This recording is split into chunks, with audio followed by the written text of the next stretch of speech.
देख लिया साउंड ठीक है। Hello hello.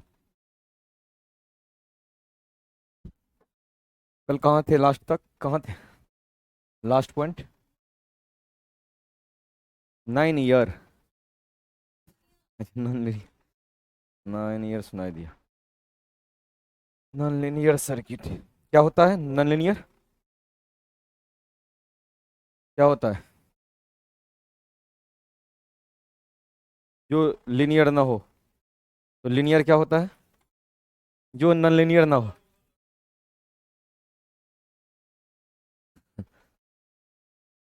नॉन लीनियर पूछे तो बोले जो लीनियर ना हो। लीनियर पूछे तो बोला जो नॉन लीनियर ना हो। महान है आप लोग। ठीक है। अच्छा, उसमें नोट लास्ट पॉइंट कहाँ कहाँ हुआ था? नोट लिखे थे क्या? देखें एक बार कॉपी। ओम्स लॉ कहाँ वेरी नहीं करता, वैलिड नहीं करता है? नॉन लीनियर में। इसी में नोट नंबर 2 लिखिएगा। Second, Kirchhoff's law. नोट करके किरचॉफ्स लॉ। हाँ, नोट में ही किरचॉफ्स लॉ।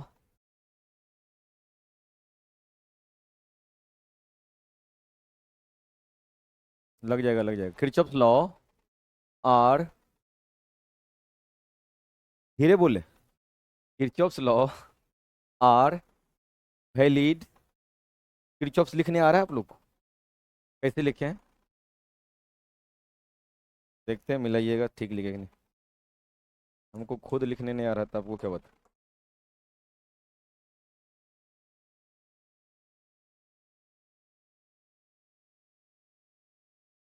ऐसे तो पक्का नहीं लिखे होंगे। ऐसे ही लिखे हैं। अब ठीक है। Kirchhoff's law. Kirchhoff's law are valid for, laws are valid for, valid, valid valid नहीं जानते? हो गया। Valid for linear, linear and and non linear,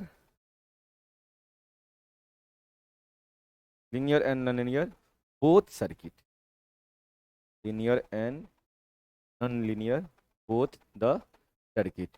क्या समझे? अगर पूछेगा ओम्स लॉ कहाँ लागू होता है तो कहाँ बोलिएगा? हाँ, both the circuit, linear and non linear. ठीक। अगर ओम्स लॉ पूछे तो कहाँ लागू होगा? लीनियर में। लेकिन किरचॉफ्स लॉ दोनों में लागू होगा। इससे क्वेश्चन करवाएंगे भी, पता चलेगा। और कितना पॉइंट हो गया था बताइए? लास्ट पॉइंट कहाँ हुआ था? 10 पॉइंट हो गया था। 10 पॉइंट हो गया तो नेक्स्ट 11 पॉइंट लिखिए। 11 पॉइंट लिखिए।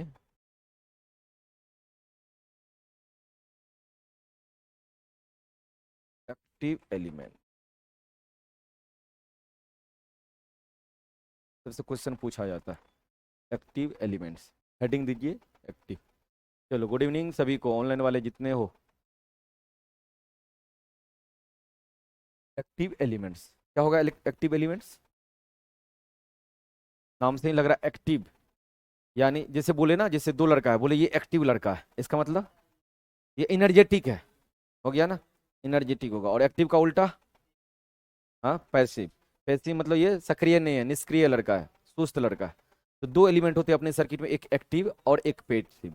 अब नाम से ही पता चल गया, एक्टिव मतलब एनर्जी, यानी जो सर्किट में एनर्जी को सप्लाई करे, जो एनर्जी सोर्स है सर्किट में, वो क्या हो जाएगा? एक्टिव हो जाएगा। जिसको सोर्स जब पढ़े थे, सोर्स कैसा एलिमेंट हो जाएगा? एक्टिव हो जाएगा ना, सोर्स एनर्जी डिलीवर कर रहा है ना। समझ में आ रहा है? जैसे देखिए, ये सर्किट है अपना।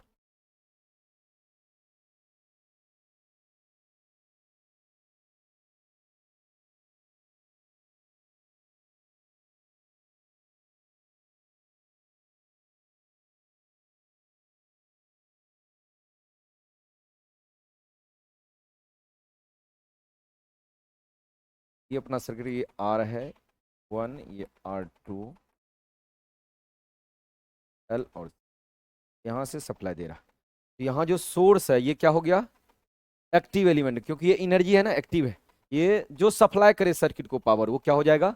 Active element. तो लिखिए the element, the element which supplies, the elements, the elements ऐसा लगा लीजिएगा, the elements which supply which supply supply power power power to the circuit power to the circuit power to the circuit is called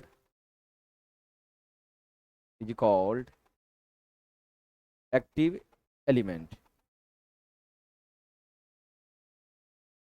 called active element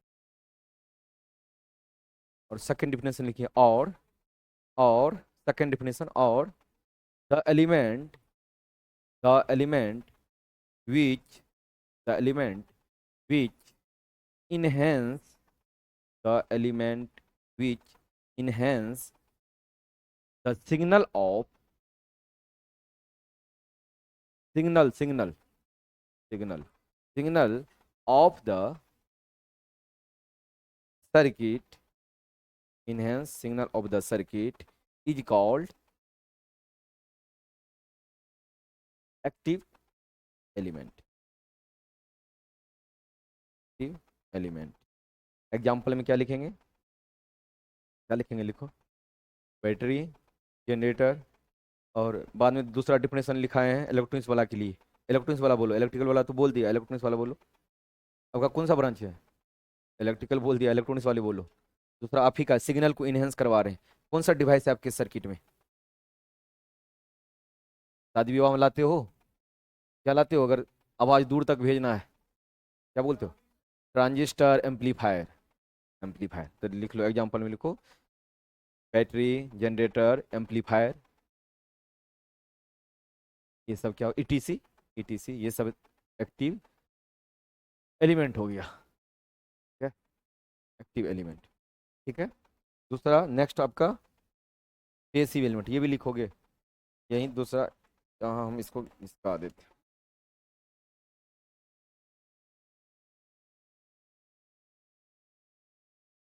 example में क्या लिखिए battery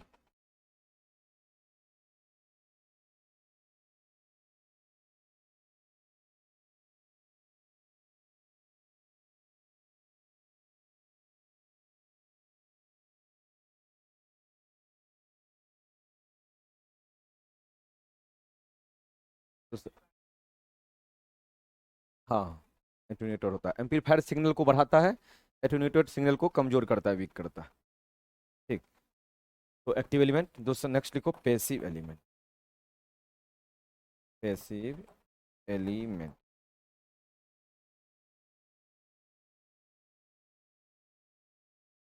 passive element sound increase कीजिए अब sound हम कहाँ से increase करेंगे ठीक है पैसिव एलिमेंट क्या डिफिनेशन होगा इसका कंज्यूम करेगा तो लिख लीजिए element elements which elements which elements which absorbs which absorbs which energy absorbs energy is called passive elements is called passive elements is called passive elements example क्या लिखोगे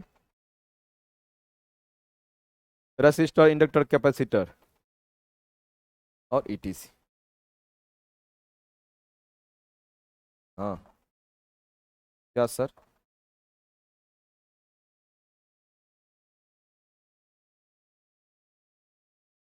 कुछ चीज बगल वाले से भी पूछ सकते हो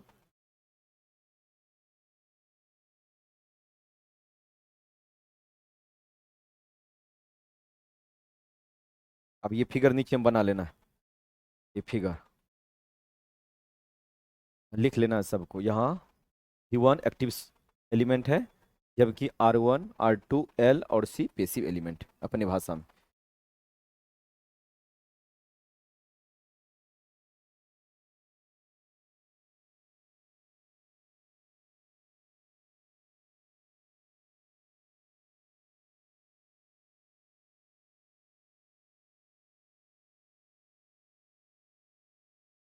अच्छा ये बताइए, पेसिव एलिमेंट जो है पावर को इनहेंस करेगा, सिग्नल को इनहेंस करेगा? इनहेंस मतलब बढ़ाना, बढ़ा पाएगा? नहीं बढ़ाएगा। समझ गए, इनहेंस नहीं करेगा। समझ रहे हैं?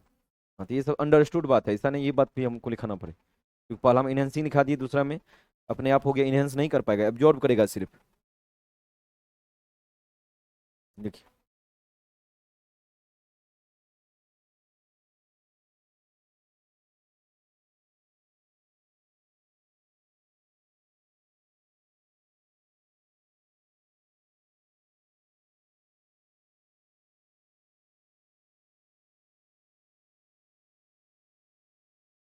एक बात बताइए यहाँ, अगर हम आपको बोले ट्रांसफार्मर एक्टिव है या पेसिव है, क्या बोलोगे? सोच के बोलना। एक्टिव है, तो अगर जो एक्टिव बोले तो उसका कारण बताना है, और जो पेसिव बोले उसका कारण बताना है। आवाज जा रहा है विजय शंकर प्रसाद कि अभी भी नहीं जा रहा है? तो मेरा वैसे भी आवाज मोटा है तो पर भी नहीं जा रहा। बताओ क्या होगा?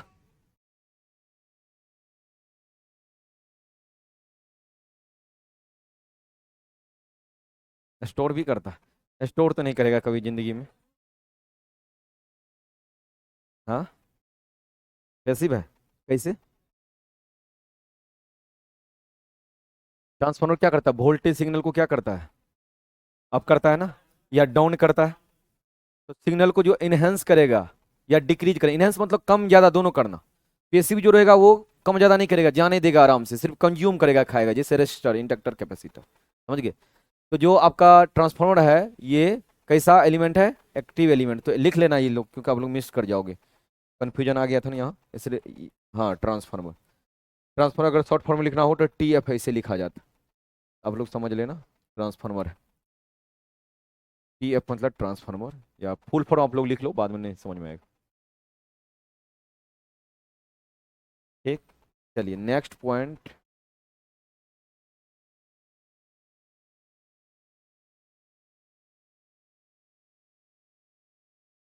आप क्या पढ़ोगे? पेज, चलो।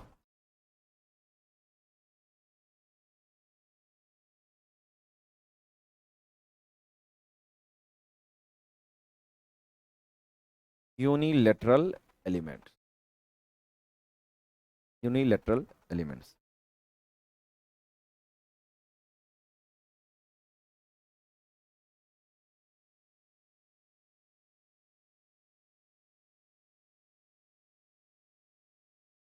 अब देखो यूनिलेटरल हिंदी क्या होता है मीनिंग? यूनि मतलब एक, यानी जो यूनिलेटरल एलिमेंट होगा ये करंट को सिर्फ एक ही दिशा में ले जाएगा। समझ रहे हैं?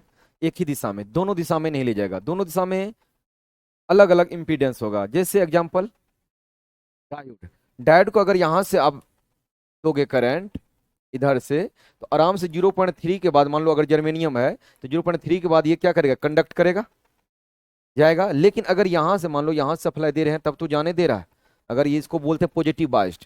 अगर इसी को हम नेगेटिव बाइस्ड कर दे, यानी इधर से सप्लाई देने लगे, बाइस्ड मतलब होता है बैटरी, समझ गए? तो अगर इधर से हम सप्लाई देने लगे बैटरी, उल्टा कर दिए, तो अब ये करंट को नहीं जाने देगा, और अगर जाने भी देगा तो बहुत नैनो एम्पियर में, बहुत माइक्रो नैनो में, बहुत कम मात्रा में। समझ गए? जबकि इधर से आराम से 2 एम्पियर, 10 एम्पियर, 20 एम्पियर जितना ले जा सकते हो ले जा सकते हो। समझ गए? तो क्या लिखोगे यूनिट में? द एलिमेंट लिखिए, the element, the element which allows, the element which allows current flowing, the element which allows current flowing through, current flowing through in only one direction, only one direction. That means, that means, that means it offers, that means it offers different, that means it offers different, that means it offers different impedance, different impedance, different impedance in both the direction, in both, in both the direction, in both the direction, in both the direction। हमने क्या बोला? हमने एक बोला या तो पहला difference उसमें है, या तो करंट को एक दिशा से पास होने दे, और दूसरा इसी का मतलब है करंट एक ही दिशा से क्यों पास हो रहा है, तो अगर इधर से दे रहे हैं तो इसका मतलब रेजिस्टेंस कम मिल रहा है, लेकिन अगर अपोजिट से सप्लाई करें तो क्या इसका मतलब ज्यादा मिल रहा है। यानी देख लिए, मतलब इस एलिमेंट में डिफरेंट डिफरेंट इम्पीडेंस है, एक ही इन आपका डायोड है, इस डायोड में दो इम्पीडेंस, समझ रहे हैं? एक लो इम्पीडेंस अगर फॉरवर्ड बायस करते हैं, लेकिन अगर रिवर्स बायस करते हैं तो यही बहुत ज्यादा इम्पीडेंस हो जाएगा, मेगा ओम में हो सकता हो जाए, या हो सकता ओपन सर्किट हो जाए। इस तरह से अगर सर्किट जो बिहेव करता है वो क्या कहलाएगा? यूनिलैटरल। तो एग्जांपल में लिख लीजिए, diode, diode, BJT, transistor, etc. यानी खासकर जो इलेक्ट्रॉनिक्स डिवाइसें होते हैं, इलेक्ट्रॉनिक्स जितना भी चीज़ें हैं सब यूनिलैटरल होता है, बायलैटरल नहीं होता, अगर सिंपल भाषा में बोले तो। ठीक, तो क्या क्या लिखे, क्या क्या लिखे?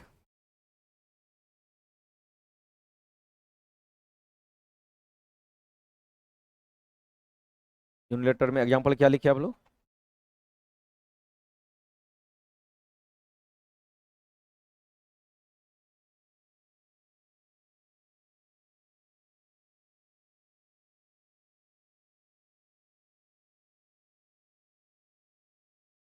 नेक्स्ट पॉइंट लिखेंगे इसी में,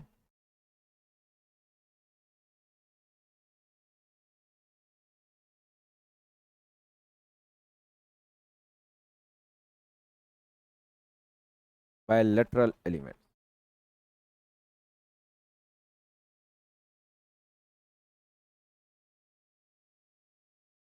बायलैटरल एलिमेंट्स।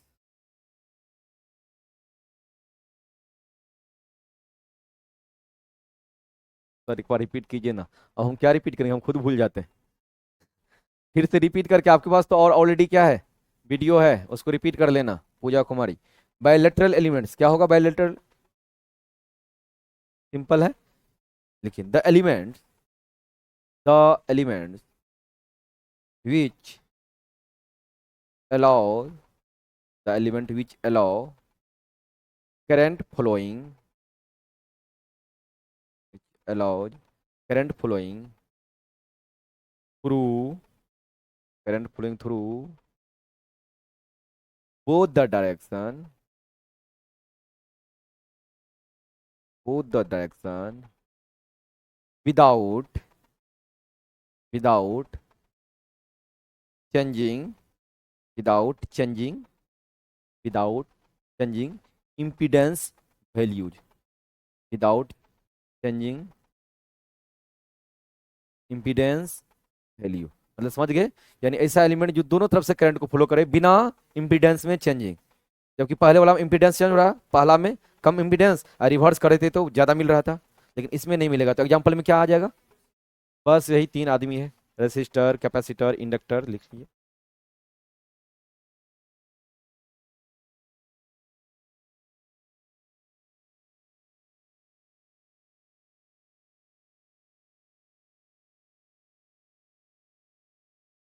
ETC जैसे देखो ना, नहीं लिखे हैं, लिख लिए। जैसे देखिए, ऐसे ये मान लीजिए ये सर्किट, सुनिए, ध्यान ध्यान दीजिए तो।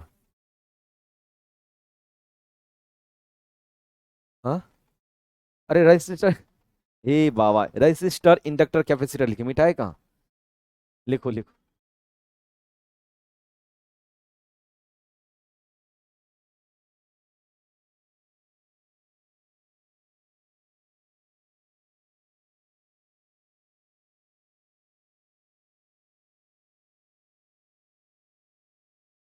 हाँ, एक तरफ से होगा।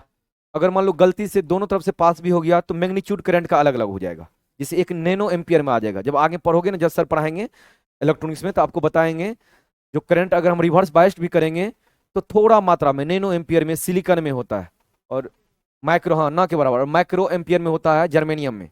इसलिए हम लोग सिलिकॉन का उपयोग करते हैं जनरली, जितना डिवाइस बना होता है इलेक्ट्रॉनिक सिलिकॉन का होता है, समझ गए। दूसरा कारण होता है जो सिलिकॉन ताप को आराम से सह पाता है, समझ गए।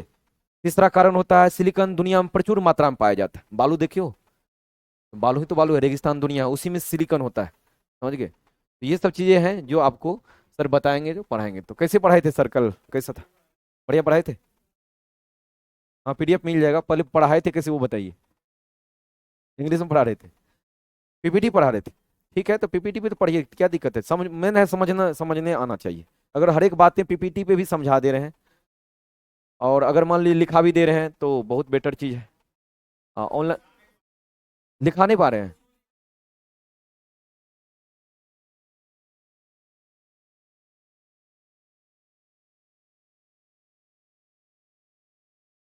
पूरा थ्योरी ही डाले हुए हैं।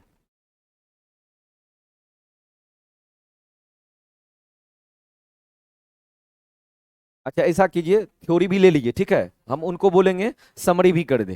जैसे मान लीजिए थ्योरी भी रहेगा आपके पास, तो बहुत सारा पॉइंट रहना भी चाहिए, ठीक है। उसमें क्या करेगा, लास्ट में एक समरी भी बना देगा एग्जाम पर्पज से, नीचे में सब जैसे कोई टॉपिक पढ़ाया, नीचे में एक समरी, इंपॉर्टेंट पॉइंट का समरी आपको डाल देगा। तो अगर लास्ट पॉइंट में समरी पढ़ के चल जाएंगे तो काम हो जाएगा, समझ गए। तो हम बोलेंगे सर से, ठीक है। दूसरा ऑनलाइन वाला बोला जो हमारे सामने में नहीं आते हैं सर, छुप जाते हैं। बोला सर हमारे सामने में आते। हम बोला हो सकता है आप लोग से डर होता होगा, हमको मैसेज किया सर सामने में सर नहीं आते, साइड में ही रहते हैं। सर को आज बोलेंगे सामने में आए, जबकि पढ़ाए तो हैं बहुत दिन से। अभी सर फिलहाल एनआईटी पटना से पीएचडी कर रहे हैं, यहीं से एनआईटी पटना में। तो बहुत कष्ट के बाद जो है ना पढ़ा रहे हैं, वो इंग्लिश वाले आदमी ही है, लेकिन पता नहीं क्यों नहीं लिखा रहे। पीएचडी करना मतलब समझ रहे हैं, हाई लेवल का है उसके पास, उसमें भी एनआईटी आईआईटी से करना मतलब। हाँ बहुत साल पढ़ाए हुए, बहुत साल पढ़ाए। 18 से, हाँ लंबा, वो बोले हैं लगभग हम 5 6 7 साल से खुद डिप्लोमा, डिप्लोमा किए हुए हैं वो। अच्छा डिप्लोमा किए, फिर बीटेक किए, फिर एमटेक किए, फिर पीएचडी। अरे हाईली क्वालिफाइड आदमी है। डिप्लोमा हमें नहीं पता था, हमको लगा बीटेक करके एमटेक किया होगा, फिर कर। थोड़ा हमको लगता है थोड़ा सुस्त भी है क्या? हाँ सर उसको बहुत चिढ़ाते हैं झा सर, बोलते हैं आपका दुनिया कैसे चलेगा, इतना सुस्त रहिएगा तो। थोड़ा सुस्त है। हाँ है, इतना सुस्त नहीं होगा, इतना भी मत फेंको। हाँ अच्छा ठीक है, हम भी देखेंगे वीडियो, सर का वीडियो देखते हैं कैसा हाल है, हम भी देखेंगे फिर उस अकॉर्डिंग फिर देखते हैं। चलिए ठीक है, तो अभी बायलैटरल देखते हैं, बायलैटरल का एक एग्जांपल ले देते हैं। इधर देखिए, ध्यान दीजिए, हो गया मस्ती भी और पढ़ाई भी। मान लीजिए 8 ओम का है, ठीक है। यहाँ से हम सप्लाई दे रहे हैं 240 वोल्ट, ठीक है। हम यहाँ से बोले करंट बताओ, क्या बताओगे? आई बराबर V बटे आर। V कितना है?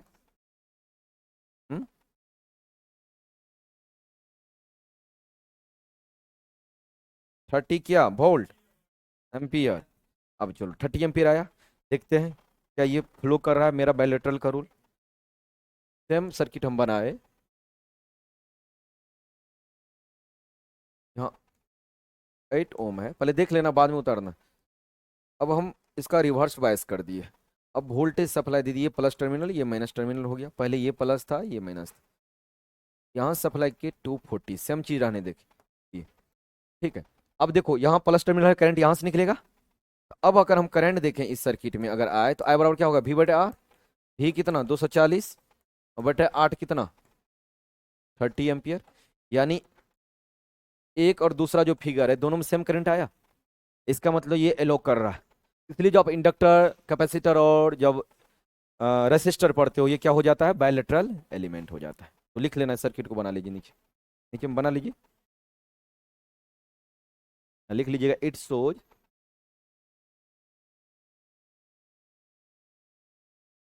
बायलैटरल। पहले बना लीजिए सर्किट, अपने भाषा में लिख लीजिए, मतलब यह शो कर रहा है बायलैटरल एलिमेंट।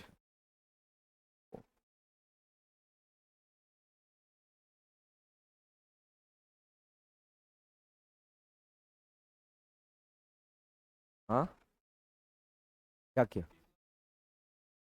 पिछला में अलग नहीं हुआ, डायोड जैसे बनाए तो डायोड में क्या बोले, मतलब वोल्टेज समय उसमें भी अप्लाई किए, लेकिन करंट को जाने ही नहीं दिया। समझ, अलग अलग रेसिस्टेंस हो गया ना उसमें, इसमें सेम है बायलेटरल में।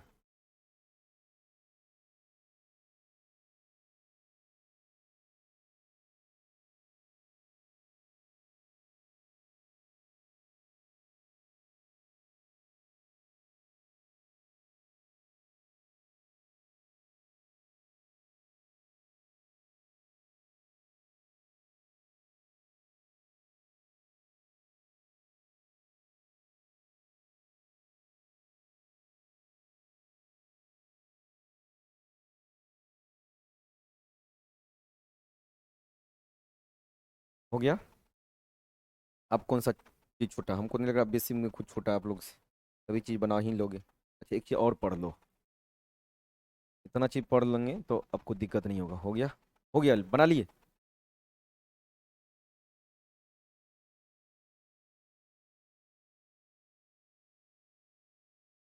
कितना नंबर हो गया था, कितना?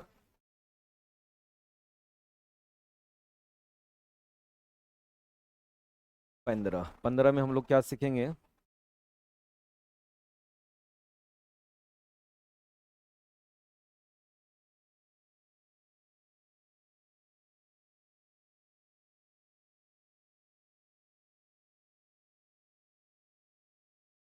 Distributed parameters.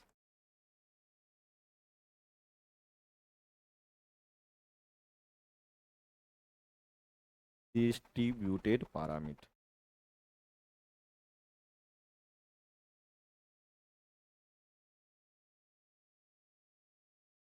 पैरामीटर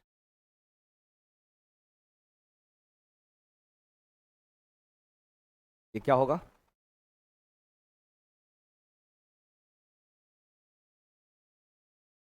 देखो, एक सिंपल एग्जांपल देते हैं, मान लेते हैं,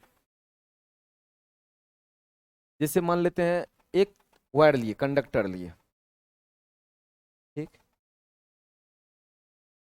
अब ये मान लेते हैं एल लंबाई का है, कॉपर का कंडक्टर है और एल लंबाई का है, ठीक है। अब अगर इसका हम प्रतिरोध दिखाते हैं, जब आप इसको सर्किट में बनाओगे, हम क्या जानते हैं, आर बराबर क्या होता है, अगर मान लीजिए एरिया ए है तो आर बराबर क्या, रो एल बाय ए। अब इस चीज को देखो, एक बात बताओ, ये जो रेसिस्टेंस है अगर इसको सर्किट में हम दिखाएंगे तो कैसे दिखाते हैं, ऐसे बना लेते हैं, ऐसे बना के दिखा देते हैं, जो भी रेसिस्टेंस हुआ पूरा तो नहीं लंबा खींचते हैं, कहने करता है। लेकिन ये जो रेसिस्टेंस मान लो जो यहाँ 10 ओम आया कुछ, क्या ये रेसिस्टेंस ये कंडक्टर में एक ही जगह होगा क्या? ये पूरा हर एक सेक्शन में, माइक्रो सेक्शन में डिस्ट्रीब्यूट होगा ना। इसी को क्या किए, पूरा का पूरा जगह होगा और इसी को मिला के एक पॉइंट हम बना ले जिसको 10 ओम लिख दिए। समझ गए, समझ गए। तो ये जो 10 ओम जो लिखे हैं ये हो गया, इसको बोलते हैं लम्प्ड पैरामीटर। क्या बोलते हैं? लम्प्ड, यानी एक जगह अगर कंसंट्रेट कर लिए, जबकि हो रहा है पूरा सर्किट में, लेकिन एक जगह कर लिए तो कंसंट्रेट हो गया, उसको लम्प्ड बोलते हैं। अगर पूरा क्रॉस सेक्शन में ये बटा हुआ है, समझ गए, पूरा क्रॉस सेक्शन में, यानी पूरा क्रॉस सेक्शन को अगर हम कंसीडर किए तो ये क्या कहलाएगा, डिस्ट्रीब्यूटेड पैरामीटर। समझ में आ रहा है? जैसे ये देखिए, ये एक एल लंबाई का एक रड था, तो ये रड में जो प्रतिरोध था, जो रो है, ये रो तो हर एक क्षेत्र में होगा ना, तब तो आर आएगा। तो अगर हर एक क्षेत्र को हम कंसीडर करें तो ये हो जाएगा डिस्ट्रीब्यूटेड पैरामीटर। लेकिन अगर इसी को मान लो यहां से यहां घटना घटित हो रहा है, ठीक, जैसे मान लो हम यहां से यहां तक सिंपल एग्जांपल देख रहे हैं, यहां से यहां तक मान लो आदमी है 50 आदमी, तो यहां से यहां खड़ा है 50 आदमी लगभग। इसी आदमी को हम 50 ठो चित्र नहीं बना करके एक सिंगल बोल दिए 50 आदमी का ग्रुप है, तो ये जो 50 आदमी का ग्रुप बोल दिए ये हो गया आपका क्या, लम्प्ड हो गया, एक जगह सीमित कर दिए। लेकिन ये जो लाइन से खड़ा है ये क्या हो गया, डिस्ट्रीब्यूट हो गया। तो दो तरीका से लिखते हैं। तो अगर आपको पूरा एक्यूरेट चाहिए वैल्यू तो कौन सा एनालिसिस करेंगे? नहीं, पूरा एक्यूरेट चाहिए तो डिस्ट्रीब्यूटेड का करते हैं। इसलिए जब आप ट्रांसमिशन लाइन पढ़ोगे तो उसमें पढ़ते हो, लॉन्ग ट्रांसमिशन लाइन जब पढ़ते हो उसमें एक्यूरेट वैल्यू आती है। उसी तरह जब आप कम्युनिकेशन वाले पढ़ते हो तो वहां भी आप ट्रांसमिशन लाइन जब पढ़ते हो तो लॉन्ग ट्रांसमिशन लाइन को ज्यादा प्रीफर करते हो एनालिसिस के लिए। लम्प्ड में थोड़ा एरर आता है, समझ, क्योंकि ये एक अप्रॉक्स वैल्यू होता है। समझ में आ रहा है? तो क्या लिखोगे डिस्ट्रीब्यूटेड में? लिखो the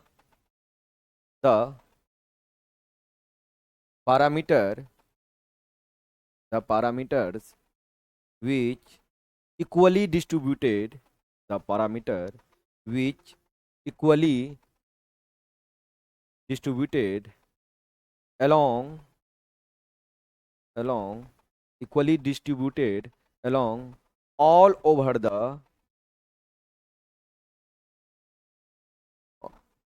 distributed along all over the length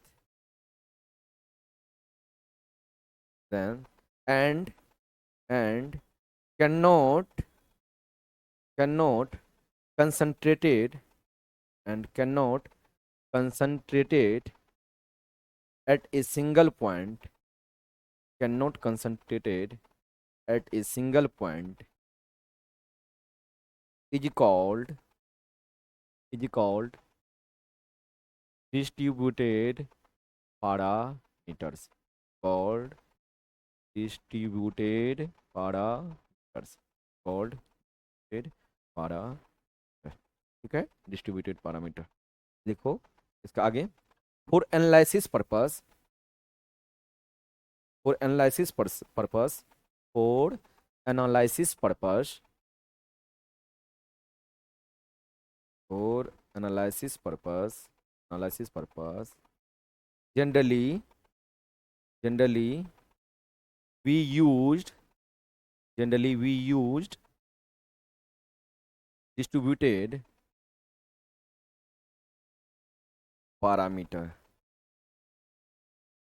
distributed parameter because because it gives because it gives because it gives more accurate because it gives more accurate results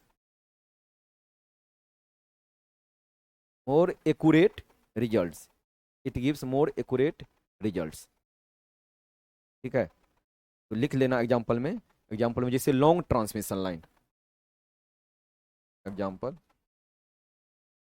long trans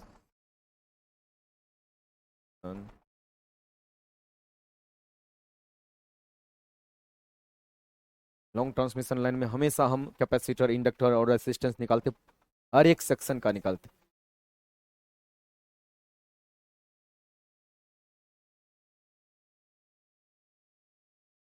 और इसी में वो अब पावर सिस्टम तो यही करते हो, इसके अलावा तो हमें नहीं दिख रहा है कुछ।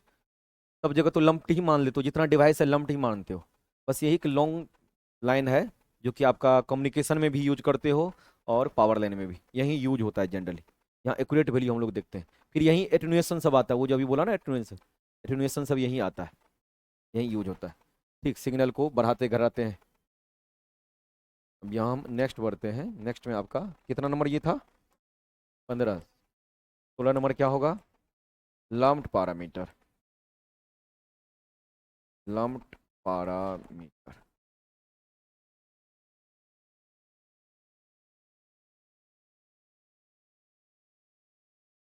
लम्प्ड पैरामीटर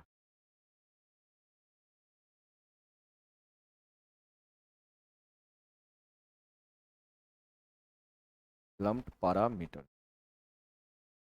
ऑलरेडी बात तो समझ गए हो क्या मामला है, बस डिफिनेशन लिखना है। मामला तो समझ गए ना? लिखिए इफ द, अच्छा लिखिए पहले लिखिए लम्प्ड पैरामीटर। नहीं लिखे? कौन नहीं लिखे? If the if the parameters of the parameters of elements the parameters of element assume parameters of element assume ASSUMED assume a bracket में concentrated, हाँ concentrated ब्रैकेट में concentrated at a ब्रैकेट बंद करके concentrated ब्रैकेट बंद करके at a single at a single point at a single point is called is called is called lumped parameter, called lumped parameter. समझ गए? एक point पे अगर कंसंट्रेट कर देंगे, जैसे एग्जांपल में शॉर्ट ट्रांसमिशन लाइन, एग्जांपल में शॉर्ट ट्रांसमिशन लाइन और medium transmission line.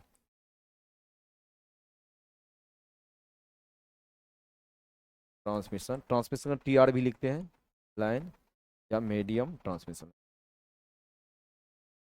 Medium transmission. Pi model सबका नाम सुने हो? पाई मॉडल नहीं सुने? पाई टी फिल्टर पढ़े हैं तो वहाँ मॉडल पढ़े होंगे ना, पाई मॉडल टी मॉडल होता है, ये कंसंट्रेट करने के लिए करते हैं, लम्प्ड के लिए करते हैं। तो मीडियम और शॉर्ट लाइन में ऐसा करते हैं।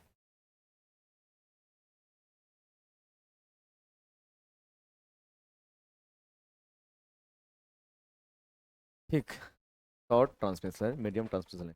तो इतना चीज़ें आपको जरूरत था, जो आपको आगे जब अब पढ़ोगे अगर, वहाँ बहुत इसका इंपॉर्टेंस होता है। तो अगर ये बातें को अगर आपका कंसेप्ट क्लियर रहेगा यहाँ, तो आगे आपको दिक्कत नहीं होगी। आई होप इसको आप 2-3 बार पढ़ेंगे, जो भी कचरा आपके दिमाग में आता था वो दूर हो जाएगा और सब बातें समझ में आएगी, जो भी बात बोलते जाएंगे। तो जितना जो लम्प्ड जो हम पढ़ते हैं, लम्प्ड जितना हम लोग अभी पढ़ेंगे, टोटली चीज़ पढ़ लेंगे लम्प्ड में। हम लोग एनालिसिस पर्पस के लिए ही पढ़ते हैं क्या, डिस्ट्रीब्यूटेड। डिस्ट्रीब्यूटेड ज़्यादा लेंदी होता है, अलग मेथड सब है उसका बनाने का, क्योंकि मोर एक्यूरेट होता है, टाइम ज़्यादा लेता है। इसलिए हम क्या करते हैं, लम्प्ड पैरामीटर का यूज करते हैं। लम्प्ड पैरामीटर क्या करता है, मिनिमम टाइम लेता है और आराम से वैल्यू बता देता है। समझ गए? इसलिए हम, ठीक है, थोड़ा कम एक्यूरेसी देगा लेकिन जल्दी तो रिजल्ट आ जाएगा ना। इसलिए जो है हम लम्प्ड को पढ़ते हैं, लम्प्ड पे ही ज़्यादा कंसंट्रेटेड है पूरा सिस्टम अपना। जितना भी डिवाइस है सब लम्प्ड ही पैरामीटर है, छोटा छोटा जितना डिवाइस इलेक्ट्रिकल इलेक्ट्रॉनिक्स का जो भी है। बस अब डिस्ट्रीब्यूटेड पढ़ते हो जब लॉन्ग ट्रांसमिशन लाइन डिजाइन करते हो, वहीं तो पढ़ते हो, उसके अलावा कहीं भी नहीं पढ़ते। तो ये जितना बेसिक था 16 पॉइंट, इसको आप पूरा का पूरा याद करोगे, क्योंकि यही अगर याद रहेगा तो बेसिक आपका क्लियर है, तो कहीं दिक्कत नहीं होगा, हर एक जगह होगा। इससे क्या होगा, रिलेटेड कहाँ क्वेश्चन किस तरह से पूछे जाते हैं वो क्वेश्चन आप लोग देख लो और जवाब दो। सब क्वेश्चन ऑलरेडी पूछा हुआ है, हम पीपीटी बनाने में ही लेट हो गया था, इसलिए थोड़ा लेट करके आ जाए। देखो, ये पीपीटी को आप लोग पढ़ोगे और यहाँ से जवाब देगो, और जवाब तब दोगे जब हम पूछेंगे। सब आदमी जवाब नहीं देना, क्योंकि कितना आदमी सिखाइए हमें देखना। आप लोग रेडी हो? चलो रेडी हो तो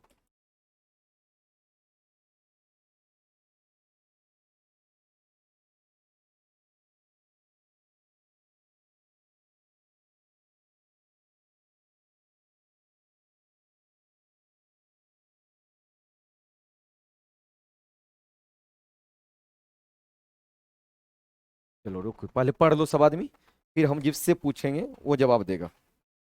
अपना दिमाग नहीं लगाना, जोर से बोलोगे, अगर जवाब दोगे तो मेरे पास बहुत सारा ऑप्शन है। चलो पढ़ लिए सब? रेडी? चलिए टोपी वाले आप बताइए कौन सा आंसर होगा। सबसे पहले क्वेश्चन क्या बोल रहा है, बोला ओम्स लॉ कहाँ लागू करेंगे, ये हिंदी में आपको बता दिया क्योंकि आप हिंदी जानते हो। कहाँ लागू करेंगे, अब बताओ कहाँ लागू करेंगे, 4 ऑप्शन है। मराठी मानुस नहीं आया आज? एक एक दिन छोड़ोगे तब समझ जाओ, बड़ा दिक्कत हो जाएगा, आगे नहीं समझ पाओगे। क्या होगा, ओम्स लॉ कहाँ वैलिड नहीं होगा, बताइए। आज भी तो पढ़ाए, कल ही तो पढ़ाए थे, Ohm's law is valid for dash circuit. चलिए, नहीं हो रहा है, इससे पूछे, आप बताइए उसके बगल वाले। लीनियर कहाँ होगा जी, कहाँ होगा? तो सब रेडी हैं?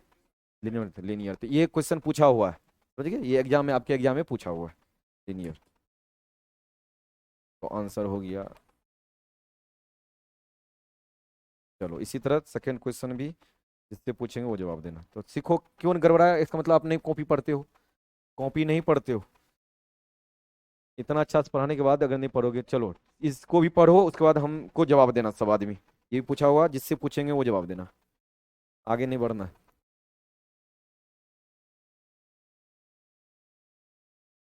रेडी? चलो एक चीज आप यहाँ सीखिए, हमको और याद आया, एक पॉइंट और आपका छूट गया, अच्छा उसमें जोड़ देंगे हम। ये एक चीजें छूट गया आपका, इनवेरिएंट। जो कि बाद में बता देंगे। चलो याद रखते रहना, हमको बाद में बोल देना सर इनवेरिएंट छूट गया। चलो किससे पूछे, बताओ क्या होगा। डी होगा। क्या होगा? D confirm. ऐसा नहीं आंसर चेंज भी होना चाहिए, ऐसा नहीं वो बोल दिया वही बोलना है। मैडम क्या होगा? बताओ। हाँ, नॉन लीनियर। यहाँ देखो, हाँ इसका आंसर चेंज हुआ, इस तरह आंसर चेंज होके आना है। कौन बताएगा, तुम बताओ। तुम तो हर एक में बताओ, जब तक तुम्हारा बढ़िया नहीं हुआ तब तक पूछते रहेंगे। कौन होगा बताओ। बी। बी होगा, चलो बी में आदमी है। क्या होगा?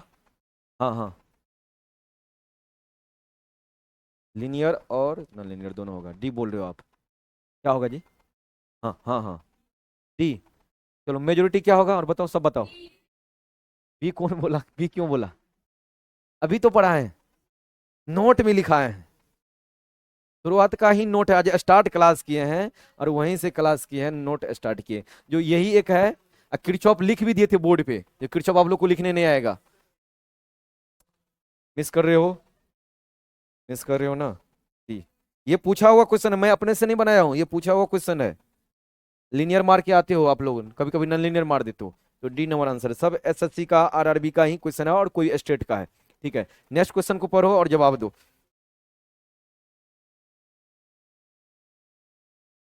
चलो ऑनलाइन वाले सबसे सटीक जवाब दे रहा है, ऑफलाइन वाला गड़बड़ा जा रहा है। अब कंपटीशन कराएंगे ऑनलाइन वर्सेज ऑफलाइन, कौन कितना जवाब दे रहा है।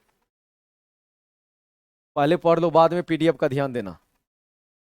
हो गया रेडी? नहीं पढ़े हैं? पढ़ो, बढ़िया से पढ़ो। आज ही ना पढ़े हैं बायलैटरल और यूनिलैटरल, थोड़ा देर पहले। रेडी हो? चलो तुम ही टोपी वाला, तुम्हारे से स्टार्ट होगा, श्री गणेश। हाँ, बी, 2 नंबर। बायलैटरल एलिमेंट, चलो एक बोला बी। और चलो बताओ। ओहो, कोई बात नहीं, मतलब इसमें घबराना नहीं, सिखा देंगे, कोई दिक्कत नहीं। बताओ तुम। सी। चलो सी क्या होगा? क्या होगा? अभी पढ़ा है तुरंत, बायलैटरल। हाँ, बताओ आप। सी क्या होगा? कैपेसिटेंस होगा। अभी तो पढ़ा है बायलैटरल, क्या दोनों तरफ से करंट को जो जाने दे। ये करंट सोर्स है क्या, एक तरफ से जाएगा ना करंट, पॉजिटिव से निकलेगा ना ओनली। ये हो गया वोल्टेज सोर्स हो गया, ये सब क्या हो गया आपका? एक्टिव। नहीं हो गया, मतलब एक्टिव हो गया और यूनिलेटरल हो गया। यूनिलेटरल कैपेसिटेंस ओनली हुआ, तो ऑप्शन से भी छांट सकते थे, तो सी नंबर इसका ऑप्शन होगा। ठीक है, ये भी क्वेश्चन पूछा हुआ क्वेश्चन है, हु बहू हम उतार दिए क्वेश्चन को, जो पूछा है उसी को टाइप बस किए, मेरा इतना इसमें काम है, हम टाइपिंग किए, बाद में हमने कुछ चेंज नहीं किया। नेक्स्ट क्वेश्चन को पढ़ो और जवाब दो। टोपी वाला तैयार रहना, पहला क्वेश्चन।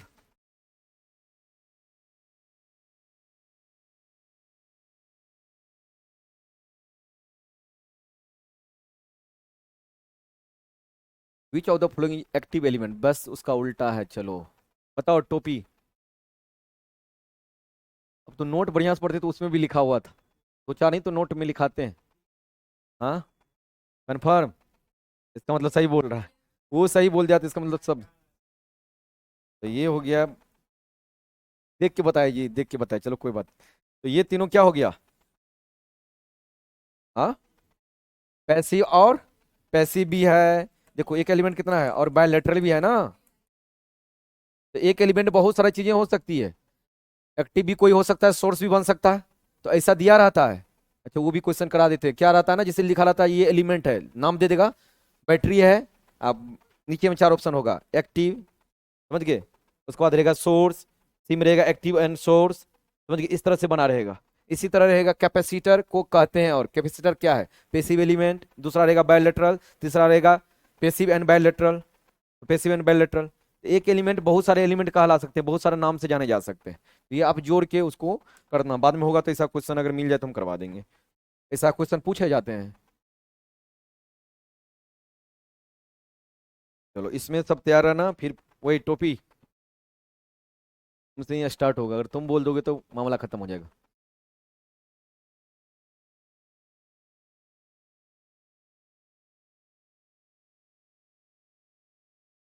बताइए क्या होगा टोपी छाप। हाँ, क्या होगा? सही है, सबको लग रहा है डी? ये होगा, देखो ऑप्शन वैसे छांट लोगे, लिखा है भी तो वैसे भी, तो ये सभी क्वेश्चन पूछे गए हैं। ये तीनों तो हो गया। क्या? कौन सा एलिमेंट? एक्टिव और सोर्स भी हो गया ना। एक्टिव हो गया। और रेसिस्टर क्या हो गया? पेसिव।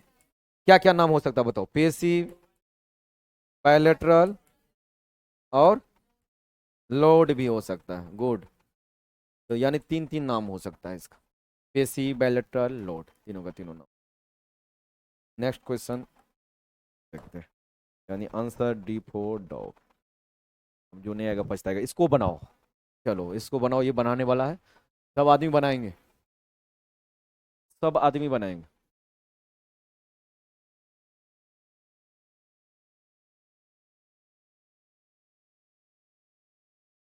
हाँ बिल्कुल सही। ऑनलाइन वाले भी सही जवाब है, सभी का सही जवाब है। इन लोग को भी बनाने दो। ठीक है, 52 आप लोग बनाओ। लेकिन हमें तो गलत लग रहा है, पता नहीं, देखते। 52। अच्छा 50 जूल बोल रहे हो, चलो ठीक है। आप लोग बनाओ, सब अपना अपना बनाओ, कॉपी में क्या कर रहा है पढ़ो, समझो उस बातें को। अच्छा, जिससे पूछ रहे हैं ऐसा नहीं भाग जाना, कल से आना ही नहीं सोचना हम ही से पूछ रहा है। सीखने के लिए हम पूछ रहे हैं, बाद बाकी तो और बहुत सारा लड़का देख रहे हैं सही जवाब दे रहा है। काम है, मेरा काम है सबको सिखाना।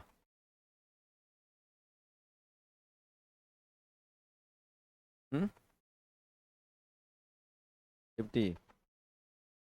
और सब बनाओ। हाँ। 50 50। 50 सबका कितना? अच्छा आपका 50 आया। कुछ का 50 आ रहा है, कुछ का 50 आ रहा है, तो गड़बड़ मामला हो गया। ये कैसे हो सकता है? एक ही क्वेश्चन का दो आंसर तो गलत है। या तो 50 बोलिए, नहीं तो 50। होल्ड।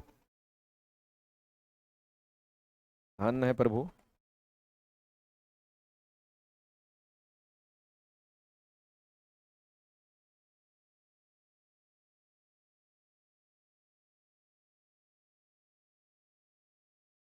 क्या हो रहा है?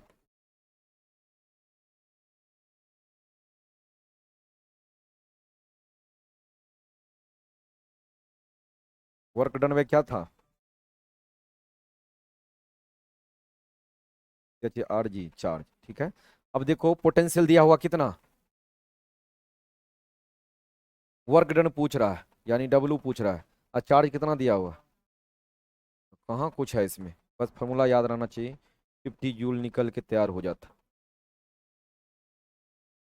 यानी इतना कार्य करना पड़ा इन्फिनाइट पॉइंट से कहाँ तक लाने में। जीरो पोटेंशियल मतलब इन्फिनाइट पॉइंट ना, कल बताए थे। रेंज से बाहर का जो पॉइंट होगा। यानी अगर वहां से लाओगे जिसका इलेक्ट्रिक फील्ड है, यानी 10 वोल्ट वोल्टेज है, उस क्षेत्र में लाओगे। इतना कार्य आपको करना पड़ेगा, ताकत लगा के करके लाना पड़ेगा, तब आएगा ये। नहीं तो नहीं आ पाएगा। इससे कम ताकत लगाओगे तो वो चार्ज वहीं रह जाएगा। यही है। ठीक है। ये 50 जूल आपका आंसर होगा। बना लेना, ठीक है। सबका 50 जूल निकला। Work done V2 - V1 × Q। कहाँ से पढ़े जी? चलो ये क्वेश्चन बनाइए सब आदमी।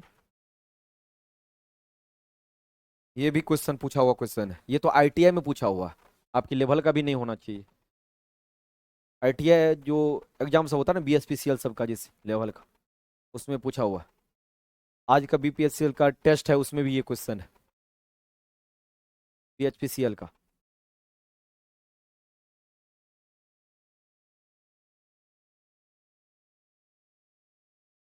ठीक है अंकित।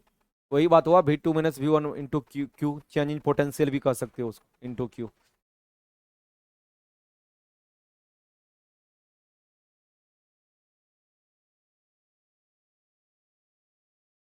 देखो पूरा बातें लिखा हुआ है यहाँ, पढ़ो आप बढ़िया से।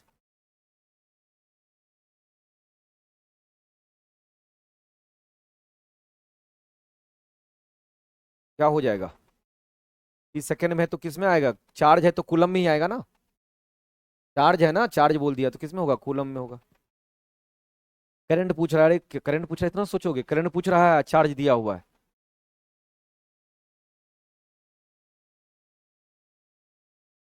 क्या होगा? 1 सेकंड क्यों लेंगे? सेकंड भी नहीं दिया हुआ है। कहाँ दिया हुआ है? टाइम दिया हुआ है। एक ही तो चिल्ला चिल्ला के पढ़ा है 2 3 दिन से।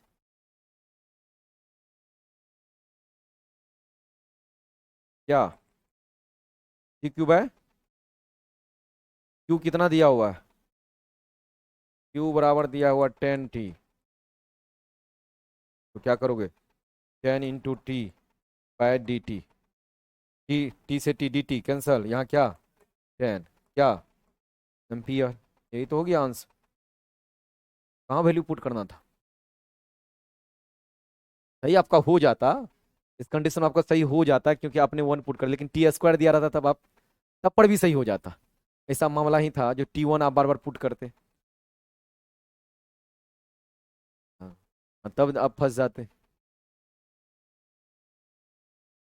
ठीक है, तो ये बस डेरिवेटिव करना था और कुछ नहीं था, ऐसा वैल्यू दिया था 10।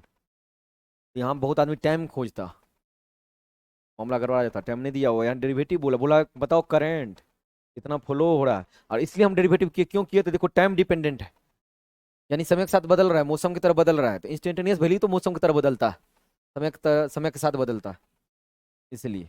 आपका आज फर्स्ट क्लास है क्या, नहीं ना आपके बगल में, फर्स्ट चेहरा देखा, समझ में आया। तो इस तरह से आपका पूरा क्वेश्चन बन जाना चाहिए। अब नहीं, ये क्वेश्चन खत्म हो गया, तो ये सब क्वेश्चन बन गया ना। अब सोचो ये क्वेश्चन पूछा हुआ एग्जाम में, समझे, पूछा हुआ, तो ये रेगुलर अगर क्लास करोगे तो इस तरह से बनेगा, और क्लास बंक करोगे तो आपका स्टार्ट होगा सत्यानाश, स्टार्ट होगा, तब समझना बंद करोगे, समझ गए। जैसे एक बाइक से आया था लड़का, उन्हें आया है ना आज बाइक, और प्रयागराज गया है। वो उसके बाद जो है ना, 24 के बाद 25 में भी जाएगा प्रयागराज, 26 में भी, दोनों गया। हाँ बस घूमने दीजिए, कंपटीशन थोड़ा कम होगा ना, भरा होगा उधर, साउथ भरा है ना।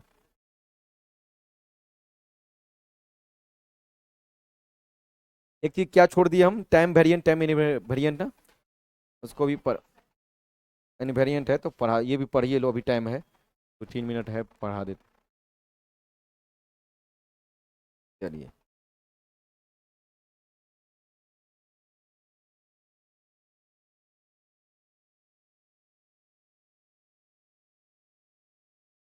सही है ना।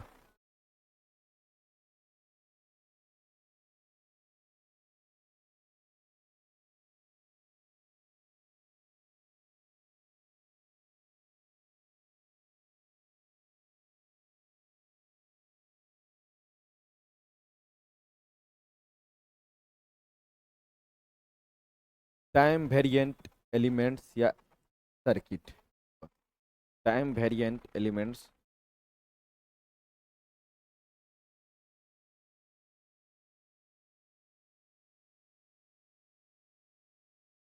अब देखो ये टाइम वेरिएंट क्या है, एलिमेंट नाम से ही स्पष्ट है, टाइम वेरिएंट यानी समय के साथ ये बदल रहा है, समझ गए। तो अगर आपको हम डीसी बोले और एसी दे, डीसी एसी में कौन टाइम वेरिएंट है, एसी, क्योंकि हर एक समय में हर एक इंस्टेंट पे अलग अलग वैल्यू हो रहा है, समझ रहे हैं, हर एक। तो जो क्वांटिटी टाइम पे डिपेंडेंट हो, जो टाइम के साथ उसके कैरेक्टरिस्टिक में वेरी हो, वो क्या कहलाएगा, टाइम वेरिएंट। तो लिखिए, लिखिए, the V I characteristics, the V I characteristics, और कल लिखा दिए थे करेक्टरिस्टिक्स, आज नहीं लिखाएंगे, शॉर्ट फॉर्म में इसे लिखो। हाँ ठीक, क्या है पॉइंट बताइए, भूल गए। The V I characteristics of an element, of an elements, V I characteristics of an elements are changes, are are changes with the time, or changes with the time, with the time is called, is called, is called, वही, हाँ, is called time variant elements, called time variant element। जैसे नाम सुने हो, thermistor, नाम सुने, thermistor नहीं, temperature dependent जो रेसिस्टर होता है उसको बोलते हैं थर्मिस्टर। तो टेम्परेचर कम ज़्यादा करते जाओगे तो उसका रेसिस्टेंस भी बदलते जाएगा, समझ गए। लिख लो एग्जाम्पल, क्या, हाँ वो भी हो सकता है, वही तो है, वही तो सेम वो टेम्परेचर है तो वोल्टेज डिपेंडेंट, जैसे उसको बोलते हैं वैरिस्टर। आप जो बोले ना वैरिस्टर बोलते हैं, वैरिस्टर वोल्टेज डिपेंडेंट रेसिस्टर को बोलते हैं वैरिस्टर। तो लिखो वैरिस्टर, वैरिस्टर, और क्या बोले थे, थर्मिस्टर, ईटीसी। ये सब क्या हो गया आपका, टाइम वेरिएंट एलिमेंट हो गया। नेक्स्ट, यानी ये समय के साथ कभी रेसिस्टेंस हो सकता है 5 ओम, कभी 10 ओम हो जाए, कभी 20 ओम हो जाए, कभी 30 ओम। यानी वी आई कैरेक्टरिस्टिक यही बताता है ना। कल जो ग्राफ खींचे थे वी वर्सेज आई का, क्या दिया था, प्रतिरोध ही दिया था ना। और ओम्स लॉ फॉलो करेगा तो सेम वैल्यू देगा। जिस रेशियो में वोल्टेज बढ़ाओगे उसी रेशियो में करंट बढ़ेगा, बढ़ेगा ना। लेकिन इस सर्किट में क्या होगा, जो आपको टाइम वेरिएंट सर्किट है इसमें सेम से नहीं बढ़ेगा, अलग अलग बढ़ेगा। समझ गए, जैसे आप जो बनाए थे, कौन सा, नॉन लीनियर सर्किट। तो जो टाइम वेरिएंट होता है वो नॉन लीनियर सर्किट होता है। ये देखो कभी कुछ और, कभी कुछ और, कभी कुछ, यहां जाके कुछ और तरह से। दूसरा क्या, नेक्स्ट, नेक्स्ट पॉइंट क्या,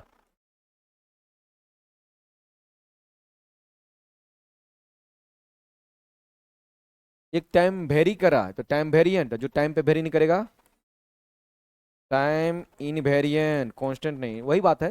ठीक है चलो, लेकिन टेक्निकल भाषा में लिखना है, time invariant, invariant.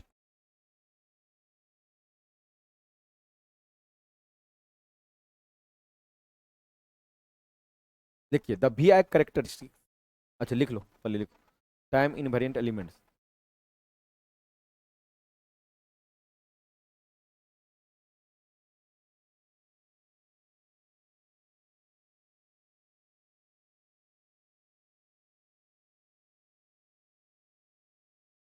The V I characteristics, the V I characteristics of of an element, of an element is not changes, is not changes, is not changes with the time, with the time,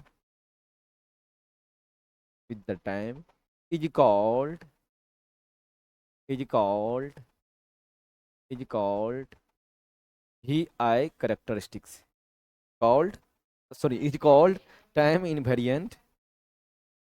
चलो दिमाग कहीं और चला गया था। is called time invariant elements, समझ गए, जैसे वही 3 एलिमेंट लिख लो, रेसिस्टर, इंडक्टर, कैपेसिटर।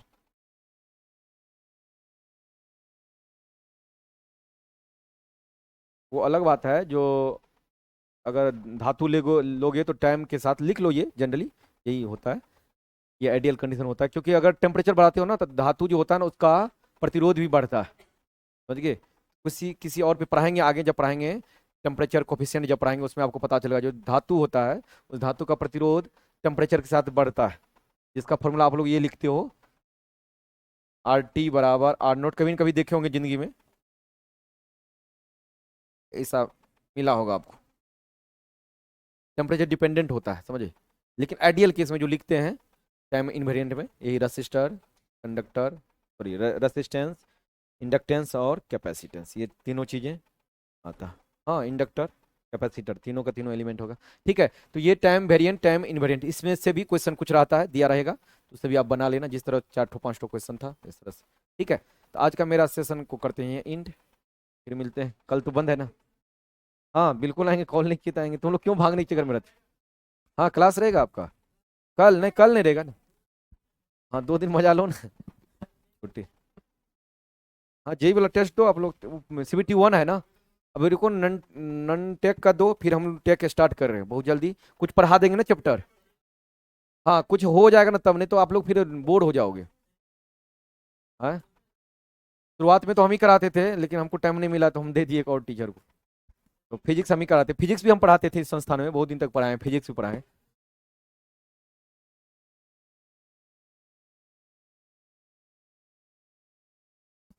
क्या समझ में नहीं आया। हाँ बाकी तो है ही है, मैथ नहीं है, रीजनिंग भी नहीं है। रीजनिंग भी तो नहीं है, सेकंड पार्ट में रीजनिंग है क्या?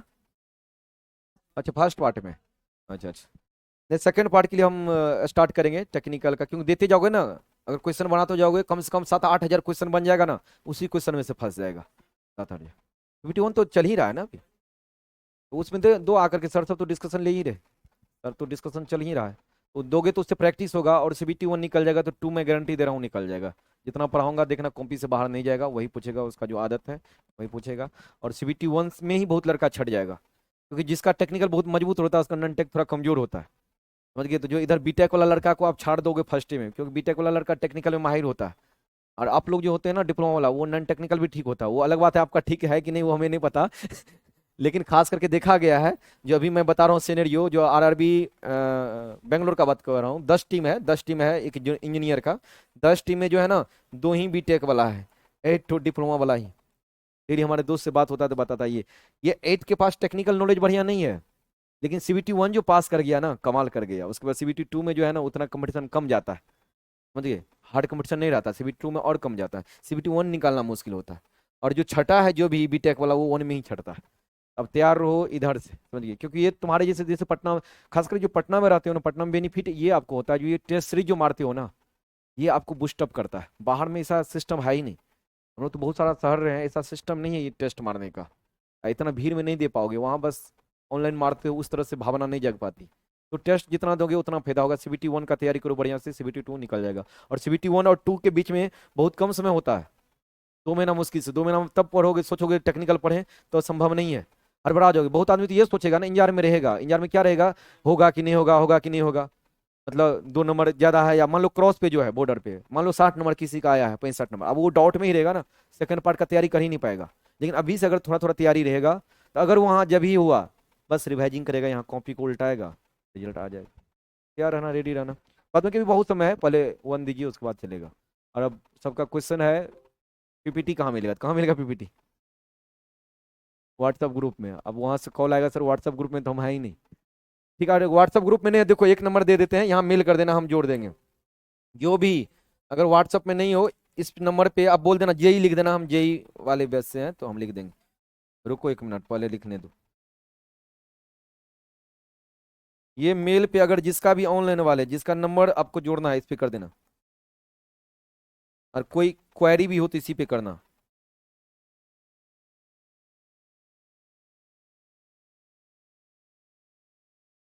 इंस्टाग्राम है ये, email.com। क्या आदमी है, दिमाग रील पे ही रहता है, रील से आगे बढ़ो। इंस्टाग्राम तो इसे भी आप लोग को डाउनलोड नहीं करना चाहिए, विद्यार्थी को कभी नहीं करना चाहिए। यूट्यूब सही है, यूट्यूब सही है, यूट्यूब चलता है, क्योंकि पढ़ाई लिखाई का चीज़ भी है। यूट्यूब और व्हाट्सएप के अलावा कोई नहीं रहना चाहिए आपके मोबाइल में, अगर कहीं चाहते हो। इंस्टाग्राम बर्बाद हो जाएगा, तो इस पे मेल कर दोगे, अगर कोई दुख तकलीफ दिक्कत ऑनलाइन वाले अगर कोई तकलीफ हो तो इसमें जो है आप कर सकते हो बात, बाद बाकी इस पे मेल कर देना, हम रिप्लाई होगा तो दे देंगे, या आपका नंबर ऐड कर देंगे। हाँ हाँ, ये मेल है, कम से कम सीखो ना मेल करना ना। अच्छा इस पे नंबर दे देंगे ना, तब बहुत ज्यादा कॉल आएगा, वहाँ क्या होगा ना, पर्सनल होगा। हम दे करके देख चुके, ग्रेड 1 को जो पढ़ा रहे हैं ना, उसमें दे दिए एक बार नंबर, अब दिन रात कॉल करता है। समझ गए? कोई कभी कॉल कर दे, कभी 2 बजे, कभी 12 बजे, कभी दिन में। अब मेरा जिंदगी जिंदगी ही नहीं रहा। समझ गए? कोई कोई दिक्कत होता, बहुत दिक्कत है सर, हमको घर वाला बोलता है नहीं पढ़ने के लिए, कोई बोला हमको बोला शादी कर देने के लिए। अब ये सब क्वेरी आता है, हम परेशान हो गए, परेशान हो गए। हाँ है ना, फिजिक्स है 12th का, फिजिक्स का 12th है, वो हम ही पढ़ा रहे हैं। फिजिक्स का 12th है, जो लगभग अब खत्म होने वाला है। अब खास करके इलेक्ट्रॉनिक्स वाले आप लोग हो ना, कुछ इलेक्ट्रॉनिक वाले, वो तो अब तो भरे ही होंगे। अब लिए अच्छा जॉब है वो, उसका करो पार्ट 1, उसको तो दिला भी दिए हैं शायद कोर्स। क्या जी पढ़े, कोर्स दिलाया है ना, लेना पड़ेगा। तो हमसे क्यों नहीं मिला, फिर मिलता, हम दिला देते तुमको। ठीक है, उसको भी पढ़ो, बढ़िया रहेगा। ये नहीं तो जो आप टेक्निकल पढ़ रहे हो ना, यही पढ़ो, इसी से हो जाएगा, डील हो जाएगा, कोई दिक्कत नहीं। चलिए ठीक है।